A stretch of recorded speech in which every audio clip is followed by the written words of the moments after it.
लाल कृष्णलाल की वाम मूर्ति पे मूर्ति श्रीमद् भागवत महापुराण भागवत सप्ताह ज्ञान यज्ञ के षष्ठम दिवस की संध्याकालीन बेला के सत्र में कथा को प्रारंभ करते हैं। प्रातःकाल सत्र में गोविंद के राज की महिमा का वर्णन सुन रहे थे।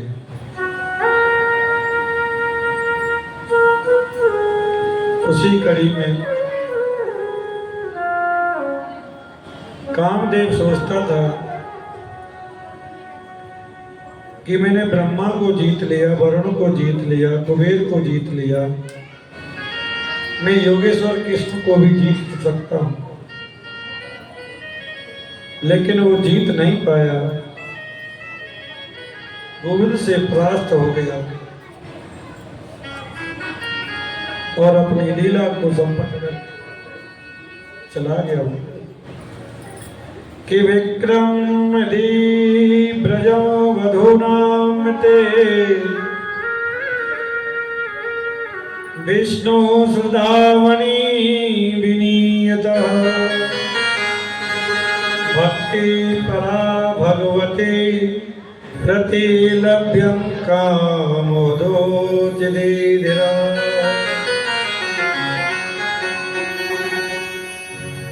सुखदेव जी कह रहे राजन, जो राज के प्रसंग सुनता है श्रद्धा भाव से, उसके मन से काम भाव निकल जाता है, शुद्ध हो जाता है, पवित्र हो जाता है। जिस रास लीला को सुनने से मन से काम निकल जाए, वो काम लीला कैसे हो सकती है हमारी। गोपियां अपने अपने घर को प्रस्थान कर गई। भगवान ने मानो मोक्ष का मार्ग प्रस्तुत कर दिया हो।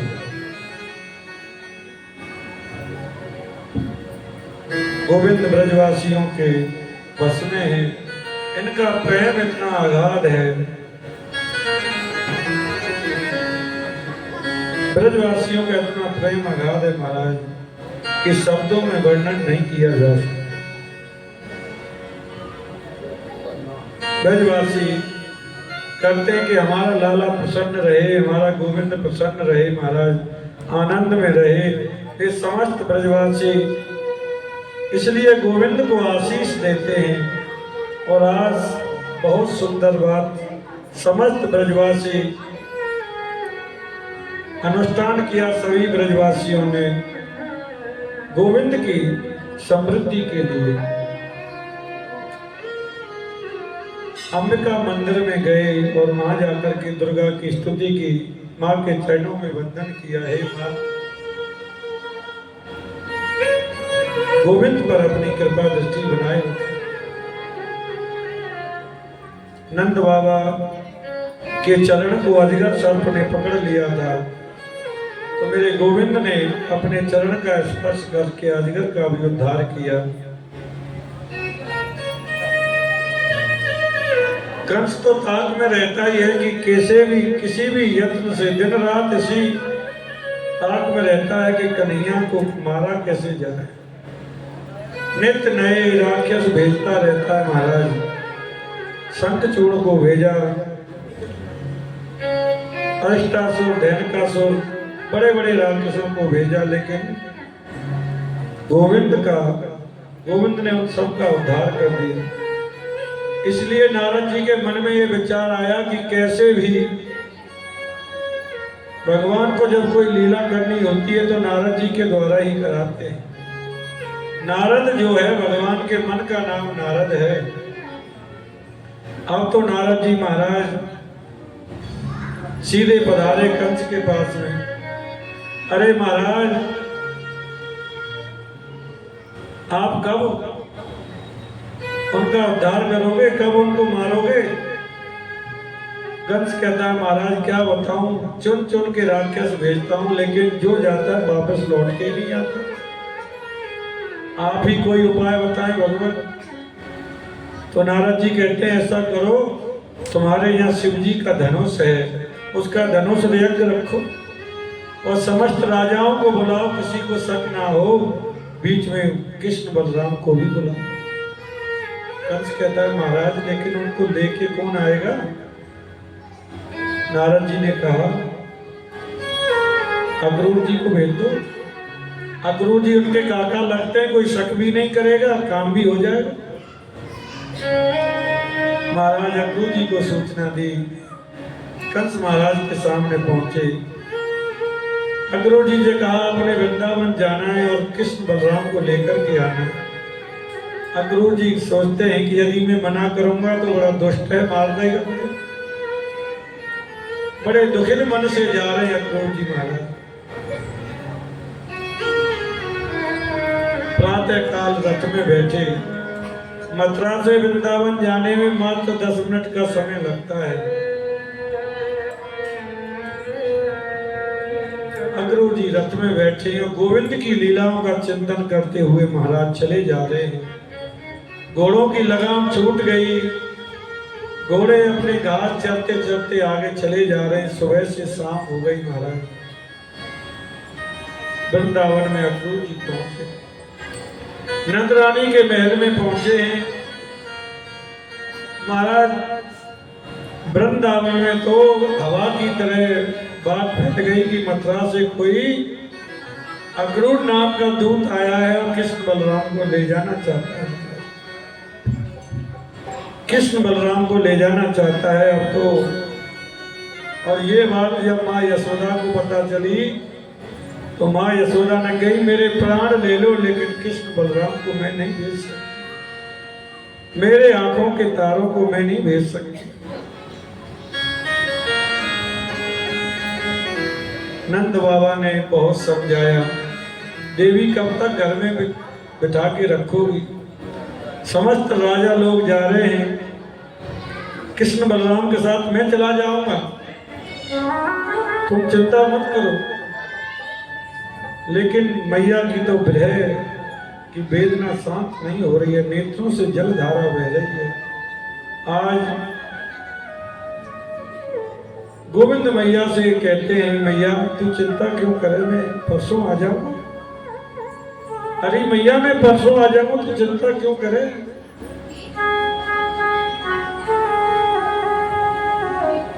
मैया शांत बैठी, आज पूरी रात हो गई, सोई नहीं है। प्रातः होते ही कन्हैया चला जाएगा, क्या करूं? प्रातः होते ही कृष्ण चले जाएंगे। नंद बाबा ने बहुत समझाया, बहुत समझाया। कन्हैया भी कहने लगे भैया कहो कहीं नहीं जाने दे कोई, अरे एक बार मुझे मथुरा घुमाने दे, सभी सखाओं के साथ जाऊंगा, बाबा भी तो साथ में है, तू चिंता क्यों करे? अब तो महाराज समस्त गोपियों को पता चली, किशोरी राधा को पता चली, सभी ब्रज गोपियां महाराज नंद जी के महल के द्वार पे आकर के खड़ी हो गई। अहो अक्रूर, हमें तो ऐसा लगता है कि मानो तू क्रूर ही है, हमारे हृदय के हमारे प्राण को तुम निकाल के ले जा रहे हो। हम गोविंद के बगैर कैसे जिएंगे, कैसे जिएंगे? जैसे ही महाराज प्रातः रथ का महल का द्वार खुला, गोविंद रथ में सवार हुए चले। एक गोपी ने कहा वो तो चल दिए। दौड़ी दौड़ी गोपियां रथ के सामने लेट गई, कन्हैया तुम्हें जाना है तो हमारे ऊपर होकर के रथ को निकाल के ले जाओ, हम तुम्हें जाने नहीं देंगे, जाने नहीं देंगे। किशोरी राधा नेत्रों से जलधारा बह रही है। मेरे गोविंद ने बहुत कहा राधे जो मैं नहीं जाऊंगा तो मेरी आगे की लीला कैसे संपन्न होगी? आप मुझे आज जाने की आज्ञा प्रदान करें, जाने की आज्ञा प्रदान करें।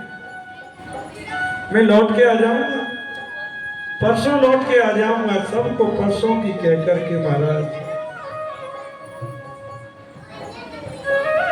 कृष्ण रथ पर सवार होकर के चले। जैसे ही रथ पर सवार होकर के चले तो महाराज मैया महल से दौड़ी दौड़ी आई, अरे कोई रोको तो सही, कोई रथ को रोको तो सही। गोविंद ने देखा मैया दौड़ी दौड़ी चली आ रही है, गोविंद रथ से कूदे। महाराज अरे मैया तू क्यों चिंता करे, मैं परसों आ जाऊंगा ना, मैं कह रहा हूं परसों आ जाऊंगा, 2 दिन की तो बात है। अरे लाला मुझे नहीं पता 11 वर्ष 56 दिन पहले वसुदेव जी कब अदला बदली कर गए, कब अदला बदली कर गए, मुझे तो आज पता चली तू तो मेरा बेटा ही नहीं है। अरे मैया तू ये क्या कहे, मुझे तो आज पता चली कन्हैया तू मेरा पुत्र नहीं है।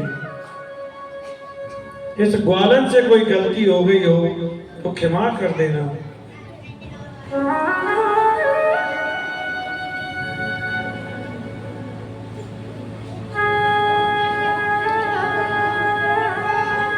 भगवान कहते मैया कैसी बात करती है तू, सब कुछ भूल सकता हूं मैया पर तुझे नहीं भूल सकता। कृष्ण बलराम रथ में सवार होकर के मथुरा पहुंचे।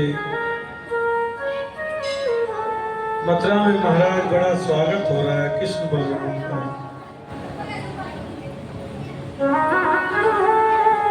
कंस ने आज्ञा कर दी थी कि कोई उनका स्वागत न करे,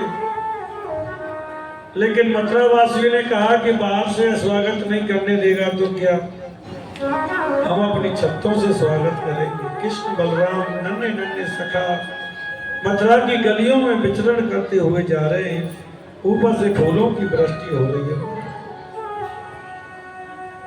कन्हैया के मित्रों ने कहा लाला इतना सुंदर स्वागत हो रहा है, यदि पहले कह देता तो नए नए वस्त्र पहन के आ जाते, नई नई बगल बदली पहन लेते। अरे हम तो उन्हीं वस्त्रों को पहन के आ गए जिनसे गाय चराने जाए। भैया बड़ी शर्म लग रही है हमें तो, इन वस्त्रों से अगर फूल नहीं बरसते तो कोई बात नहीं थी, अब यहाँ फूलों की बारिश हो रही है और वस्त्र मलिन है, ये अच्छा नहीं लग रहा है। भगवान ने कहा चाहते क्या हो, सखाओं ने कहा भैया चाहे क्या, अगर वस्त्रों की व्यवस्था हो जाए तो सबसे बढ़िया। भगवान जो कंस महाराज के जो धोबी हैं उनके यहाँ पर पधारे। मामा जी जय श्री कृष्ण। कंस महाराज हमारे मामा हैं, उनसे मिलने जा रहे हैं, थोड़े हमारे सखान को नए नए वस्त्र दे दो। महाराज धोबी तो इतने करंट में था तो लठ लेकर के दौड़ा उनके पीछे। अरे चले जाओ जहाँ से, ग्वारिया गमारिया कहाँ से चले आए, पोखर का पानी पिया और महाराज के वस्त्रों को पहनने के सपने देखते हो।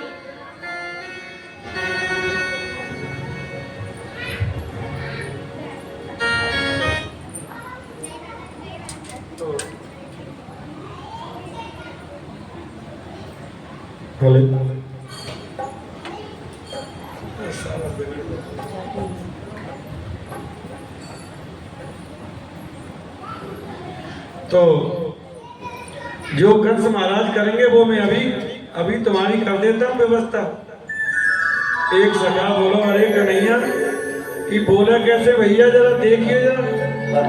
मेरे गोविंद ने एक उसको गुलचा मारा, उसका तो मारा गोविंदाय नमो नमः। अब तो पोटली खोली, आम इंसानों की वजह राजा महाराजाओं के वस्त्र थोड़े लंबे चौड़े होते हैं, सखाओं ने पहने तो महाराज सखा कहने लगे भैया पहन तो लिए, ये तो कोई सड़क कोई साफ करते चल रहे हैं, ये तो और ज्यादा खराब लग रहे हैं भैया, ये तो ऐसे लगे मंगेनू से किसी दूसरे के वस्त्र पहना है। ठाकुर जी कह रहे फिर क्या व्यवस्था करें भैया, हमारे स्वरूप के अनुरूप ये बन जाए तो कैसी बढ़िया व्यवस्था होगी। मेरे गोविंद सुदामा नाम के दर्जी के यहाँ पर गए और सखाओं के स्वरूप के अनुरूप महाराज उनके वस्त्रों को बना दिया। और एकदम बहुत बढ़िया हो गए। गोविंद ने उसको आशीष दिया कि मेरा आशीष है, एक समय ऐसा आएगा कि जितने का वस्त्र ना होगा उतने की सिलाई होगी। गोविंद अनंत आशीर्वाद देकर के उसे चले गए। समस्त ब्रजवासी मथुरा की गलियों में विचरण करते हुए चल रहे महाराज, विचरण करते हुए चल रहे हैं। ब्रजवासियों को चंदन और काजल बहुत अतिप्रिय होता है। ब्रजवासी बूढ़े जरूर हो जाए लेकिन काजल लगाना नहीं छोड़ते, और मस्तक पर चंदन बहुत जरूरी है। तो सखाओं ने कि भैया ऐसा करो, चंदन की व्यवस्था और हो जाए। रास्ते में जा रहे तो महाराज कुब्जा मिल गई। ठाकुर जी ने कहा अरे सुंदरी जी, जैसे ही कहा सुंदरी जी तो महाराज वो तो खेल उठी एकदम कमल की तरह। वो कहती है मुझे तो आज 49 वर्ष हो गए, आज तक किसी ने मुझसे मेरा परिचय भी नहीं पूछा। कोई भी मुझसे बात करना पसंद नहीं करता। मैं कंस महाराज की दासी हूँ और उनके लिए चंदन घिसती हूँ। भगवान ने कहा ये चंदन आप हमें लगा देंगे? बिल्कुल। तो महाराज उसने सभी सखाओं को चंदन लगाया और मेरे गोविंद ने उसके पैर पर पैर रखा अपना और थोड़ी से ऐसे थोड़ा हाथ लगाया। महाराज वो तो एकदम सीधी हो गई, 3 जगह से टेढ़ी थी, सीधी हो गई, सुंदरी बन गई। महाराज कंस के सेवकों ने जाकर के कहा महाराज कुब्जा को भी अब तो वो गई काम से, तुम्हारे काम की नहीं रही। भगवान चले जा रहे हैं महाराज। मेरे बाके बिहारी सबरिया, तेरा जलवा कहाँ पे नहीं है। ओ मेरे बाके बिहारी सबरिया, तेरा जलवा कहाँ पे नहीं है। मेरे बाके बिहारी सबरिया, तेरा जलवा कहाँ पे नहीं है। मेरे बाके बिहारी सबरिया, तेरा जलवा कहाँ पे नहीं है। मेरे बाके बिहारी सबरिया, तेरा जलवा कहाँ पे नहीं है।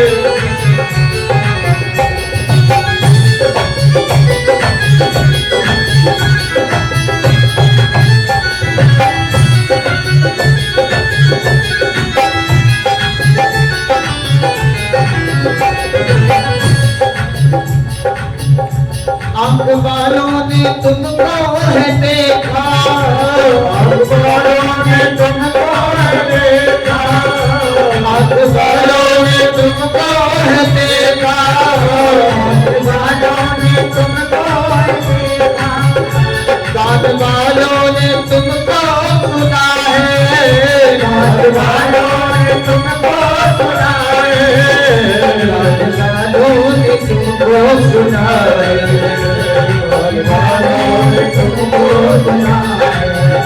तेरा दर्शन, ओ तेरा दर्शन, तेरा दर्शन उसी को हुआ है, उसने आंखों पे पर्दा नहीं है। तेरा दर्शन उसी को हुआ है, उसकी आंखों में पर्दा नहीं है।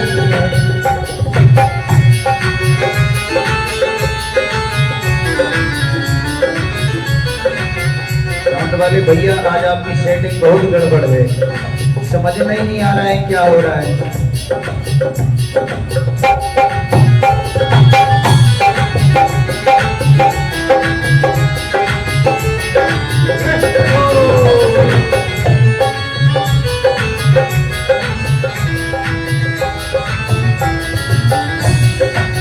वो मेरे बाके बिहारी सबरिया, तेरा जलवा कहाँ पे नहीं है।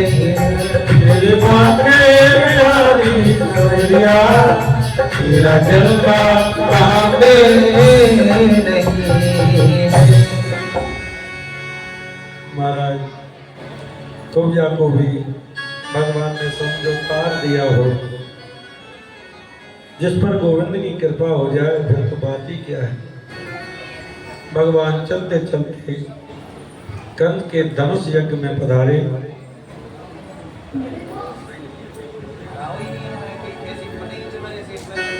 कर्णावामने सलिलं मुदितं सज्जिता च कृत्यानेवं परेष्वां नृणासं यज्ञतिः।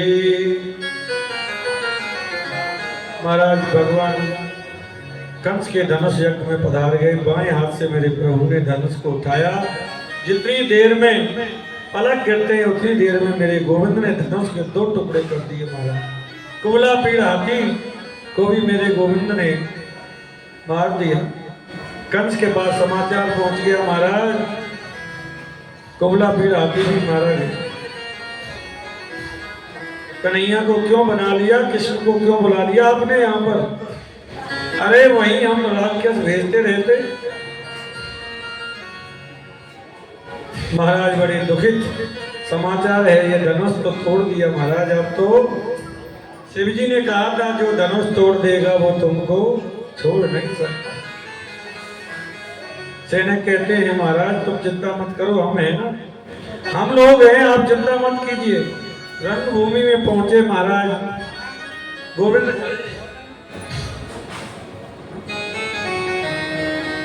बड़े बड़े पहलवान हैं, बड़े दिग्गज मुष्टक शार्दूल कृष्ण बलराम को लेकर के ललकारते हैं महाराज। रणभूमि में बालिकाएं बैठी हैं, उनको ठाकुर जी कामदेव के समान नजर आ रहे हैं। योगियों को ब्रह्म के समान दिखाई दे रहे हैं, ज्ञानियों को परमात्मा दिखाई दे रहे हैं। विशाल रणभूमि में आज महाराज चारों तरफ से कृष्ण बलराम दोनों भाइयों ने रणभूमि में पढ़ करके सुखदेव जी वर्णन कर रहे हैं। राजा कि मल्लानाम सुरनिणाम नटवर स्त्री सर्वमूर्तिमान गोपानां स्वयं कृते सातम सपुने शिशु। कन्हैया एक है लेकिन सबको अलग अलग दिखाई दे रहे हैं। एक कृष्ण अलग अलग दिखाई दे रहा है। मल्लों को तो मल्ल दिखाई दे रहे हैं, नव युवतियों को कृष्ण सर्वत दिखाई दे रहे हैं, जिनके लिए गोप गोपियों को जैसे कन्हैया मित्र के रूप में दिखाई दे रहे हैं। ना समझों को नादान, नादानों को ना समझों को परमात्मा जीव दिखाई दे रहे हैं। योगियों को कृष्ण परमात्मा के रूप में दिखाई दे रहे हैं, ज्ञानियों को ब्रह्म के रूप में दिखाई दे रहे हैं। एक कृष्ण सबको जाकी रही भावना जैसी प्रभु मूर्त देखी ऐसी। जैसी जैसी इसकी भावना है वैसे वैसे गोविंद दिखाई दे रहे हैं।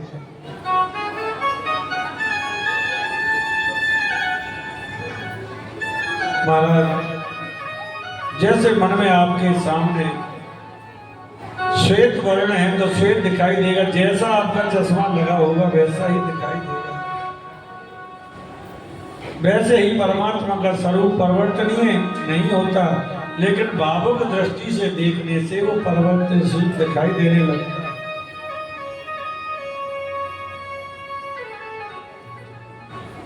कंस को मेरा गोविंद साक्षात काल के रूप में दिखाई दे रहा है। आई बहुत चांडू मुष्टक ने कहा आओ कृष्ण, हमने तुम्हारी बड़ी चर्चा सुनी है। गोकुल में हमने जितने भी राक्षस भेजे सबको आज तुमने मार दिया। कन्हैया बोले अरे मामा जी, आपने जितने भी राक्षस भेजे ना सब मरे मराए भेजे, हमने तो किसी को मारा ही नहीं, हमने तो सिर्फ उनको उठा करके यमुना जी में फेंका। अच्छा हमारे सामने बालक बनते हो, आज पता चलेगी तुम्हारी कितने बड़े तुम योद्धा हो। ऐसी परिस्थिति में महाराज ललकारते हैं वो, अभी अपनी माँ का दूध पिया है तो आओ। महाराज कन्हैया ने यशोदा का दुग्ध पान किया है।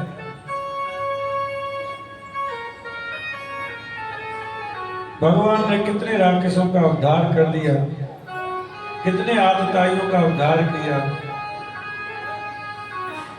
महाराज चांडूर आदि में सब में भगवान के साथ में युद्ध कर रहे हैं, और युद्ध करते करते मेरे गोविंद ने चांडूर मुष्टक का भी उद्धार कर दिया। कंस महाराज उनके सिंहासन पर बैठे हुए हैं, मेरे गोविंद दौड़ करके गए और कंस महाराज के केसों को पकड़ा। अरे कन्हैया छोड़ मेरे केसों को छोड़, मेरे जोर से लग रही है। कन्हैया ने कहा आज तुम्हारे लग रही है? अरे मामा जी, जिस वक्त माँ देव की रथ में सवार होकर के जा रही थी, आप ही लेके जा रहे थे। यदि आपको ये पता होती कि केस पकड़ने से लगती भी है तो शायद आप पकड़ते नहीं। कि जाके पग नहीं फटे भाई, सो का जाने पीर पर। आज तुमको पता चल रही है केस पकड़ने से दर्द भी होता है, केस पकड़ने से दर्द भी होता है। मामा मुझे तो पकड़ना ही आता है, छोड़ना तो आता ही नहीं है। अब तो तुम्हारा उद्धार करके ही मानेंगे। महाराज मेरे गोविंद ने कंस को पकड़ के सीढ़ियों से खींच लिया। सब डर रहे मथुरावासी, इतने बड़े पराक्रमी योद्धा से एक नन्हा सा बालक युद्ध कर रहा है, क्या होगा? हे भगवान, हे विधाता, कृपा दृष्टि बनाए रखना। सबको डर लग गया है कि कहीं कुछ हो ना जाए, परंतु कन्हैया ने तो यशोदा मैया का दूध पिया है। मेरे गोपाल ने केसों के पकड़ करके सीढ़ियों से खींचते हुए लाए। महाराज खींच करके जैसे ही लाए और एक मुष्टक का प्रहार किया, महाराज कंस का उद्धार कर दिया। बोलिए बाल कृष्ण लाल की जय हो। महाराज कंस की पत्नियों ने रुदन करने लगी हैं। गोविंद ने उनको आत्मोपदेश किया, आप रुदन ना करें।